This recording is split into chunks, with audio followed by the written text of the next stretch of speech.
প্রথমবারের মতো প্রকাশ্যে আনা হয়েছে ইরানের সর্বোচ্চ নেতা আয়াতুল্লাহ আলী খামেনির কফিন।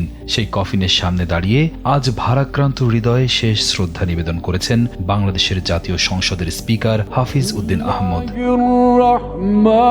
পবিত্র কুরআন তেলাওয়াতের সুমধুর অথচ বেদনা বিধুর ধ্বনিতে যখন চারপাশ মুখরিত, স্পিকার হাফিজ উদ্দিন আহমদ তখন কফিনের সামনে নিশ্চল হয়ে দাঁড়িয়ে থাকেন। কিছুক্ষণ নীরবতা পালনের পর তিনি পরম করুণাময়ের দরবারে হাত তুলে এই মহান নেতা ও তার পরিবারের রুহের মাগফিরাত কামনা করে মোনাজাত করেন। ইরানের পার্লামেন্ট স্পিকার মোহাম্মদ বাঘের গালিবাফের আমন্ত্রণে স্যান্ডেলিনা সো রূপচর্চায় আভিজাত্য। বাংলাদেশ সরকার ও মাননীয় প্রধানমন্ত্রী তারেক রহমানের বিশেষ প্রতিনিধি হিসেবে তেহরানে অবস্থান করছেন তিনি। 1939 সালের 19 এপ্রিল মাশহাদে জন্মগ্রহণকারী আয়াতুল্লাহ আলী খামেনির 86 বছরের বর্ণাঢ্য জীবনের আকস্মিক ইতি ঘটে গত 28 ফেব্রুয়ারি।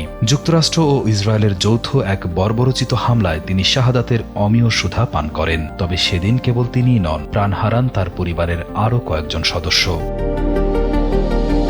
খামেনির কফিনের সাথেই সারি বেঁধে রাখা হয়েছে তার পরিবারের আরও 4 সদস্যের মরদেহ। সেখানে আছেন তার বড় মেয়ে সৈয়দা বুশরা হুসাইনি খামেনি, মেয়ের জামাই মেজবাহ উল হুদা বাঘেরি, বর্তমান সুপ্রিম লিডার মোস্তফা খামেনির স্ত্রী জাহরা হাদ্দাদ আদেল এবং মাত্র 14 মাস বয়সী ফুটফুটে নাতনি জাহরা মোহাম্মদী গোলপায়গানির কফিন। 4 জুলাই শনিবার অনুষ্ঠিত হবে আয়াতুল্লাহ আলী খামেনির আনুষ্ঠানিক জানাজা। এরপর আগামী 9 জুলাই নিজ জন্মস্থান মাশহাদে তাকে দাফন করা হবে।